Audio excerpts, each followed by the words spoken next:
Boredar or Pronoundar, every pony. This is BronyDan. It's not original, but you try coming up with originality these days. Now I know what everybody is thinking. Why is this so late?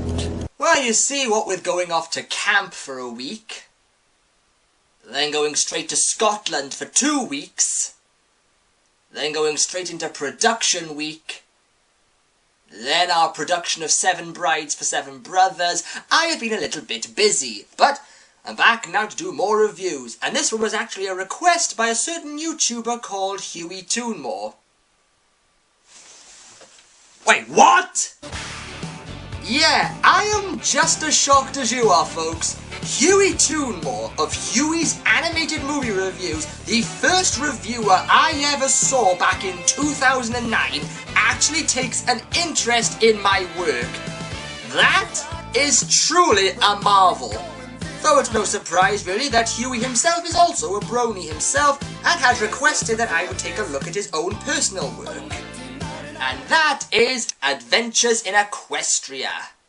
Now this review is going to be a little bit different from my other reviews because all of this work is in text, so there won't be any visual aid to help me, but I'll have a crack at reviewing it anyway. Now this series was actually a joint creation between Hewy and some of his friends, including Mr. Scowvy, Malchior of Knoll, WrestleMania 829, Inkheart 7, Fairy Dragon 999 and South Jersey Sam. Sam is probably the only one that I'm familiar with, as he has appeared in several of Hewy's own videos and he acts as his editor. The series starts off in the kingdom of Merheim, a kingdom in Equestria that's actually inhabited by humans. Hey, shut up, it's not like Equestria, girls. It's probably a reference to G1. It's here we meet our main character, Mesmo A. Mandrake. Ooh, that's unfortunate, being named after one of these things. He is a wizard in training with hopes of being the court magician for the rulers of Merheim, King Nathaniel and Queen Marilyn. However, he is unable to handle the most basic of spells, so the king and queen decided it would be best for him to move to, where else? Ponyville, and take lessons from Twilight Sparkle. That's basically the gist of the whole premise, so let's take a look at the characters. Mesmo is a fairly likeable character. Yes, he is a bit of a screw-up, but you do get the impression that he does want to exceed in being a wizard. He also wishes to be the court composer as well, which is why he uses a baton instead of a wand.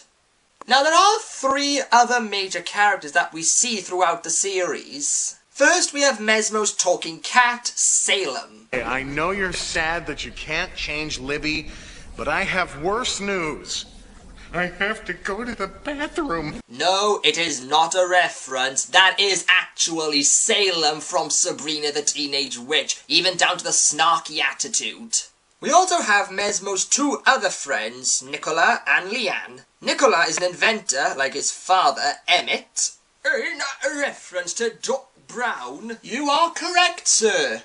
And Leanne is a strong martial arts fighter. They both have their own adventure outside of the main narrative, with Nicola searching for something called Lemuria, and Leanne tagging along to get away from her father. Now there really is no point in talking about the main 6, so let's take a look at the new ponies that inhabit Ponyville. First we have Roughneck, a monster fighter, and her daughter Raindance, who does become a member of the CMC. I would say out of all of them, Roughneck was probably my favourite because she had a really interesting backstory. Plus, she has a necklace of basilisk fangs. She has the means to destroy Horcruxes now. Power Cord, Heavy Strings and Double Neck are also Mesmo's co-workers at Vinyl Scratch's record shop. Well, actually, Power Cord and Heavy Strings work there, Double Neck just hangs around. I'm not going to list off all of the pony and equine characters as we'll be here all day, but let's take a look at the human characters who appear at the beginning and the end of the season. I've already mentioned King Nathaniel and Queen Marilyn, but we have Chancellor Balthus, who has a certain dislike for Mesmo, and Chano Hugh, the Scorpion Emperor and Leanne's father. Like Balthus, he doesn't approve of Mesmo and Nicola being with his daughter, and has tried to get Leanne into arranged marriages. Well, now let's take a look at the stories. The stories have a very unique format in that it's all written in script format. I'll explain why later. And the majority are all self-contained slice-of-life stories, much like the original show, but there are a few 2- or 3-parters sprinkled around. I enjoy these stories, but there are a few that took a while for me to get invested. For example, there is a 3-part story where Mesmo, the main 6, and Spike go off to join a circus in order to help solve a robbery that has been happening around Equestria.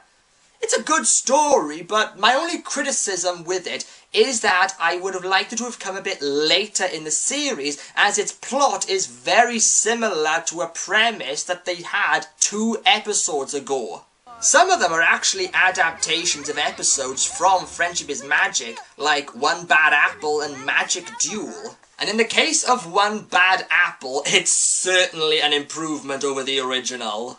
I also have to congratulate Hewy and his friends on the amount of research that was put into these stories. I actually learned a lot about different mythos and creatures that were represented in this series. And as you could probably have guessed, there are a few pop culture references. We already know that Nicola's father is based on Doc Brown from Back to the Future, but how about a character in the circus story called Ringo B. Bailey? Can anyone guess what he's based on? Barnum! Good job, sir. How about this character, Blah? I'll give you a bit of his dialogue. I didn't fall! Inconceivable! Fazzini! Good job to you, madam. Okay, let's see if anybody gets this one. We have Applejack's Aunt Apple Brown Betty, who has red hair, wears a white cowboy hat, is also a singer, and... Is it Reba McEntire? How the fuck did you figure that out? Like with Bride of Discord, this series also includes a few songs from different artists, like, for example, Harry Belafonte is included here. However, because it's all text, you don't really get the same impact as you would normally get from actually hearing it. This is kind of a problem I have with all written stories that include songs. If the audience don't know the songs and music that accompany the lyrics, then it's just words. Now it's time to explain the format. You see, the reason why this series is set out like a script is because, well, Hewy wants to make this into an audio series, but so far he's only done episode 1, and I'm not sure when the rest will come out. And at the time of recording this, season 1 is still not yet completed, as there is 1 more episode still left to be made. And now for my final thoughts on the series. See what I did there? It's a reference to, what Hewy does at the end of his videos, but... Shut up!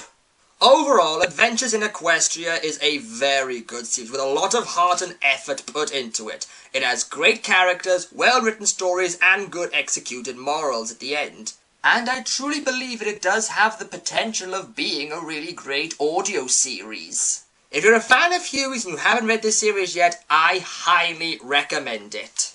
This is BronyDan saying, Nostar.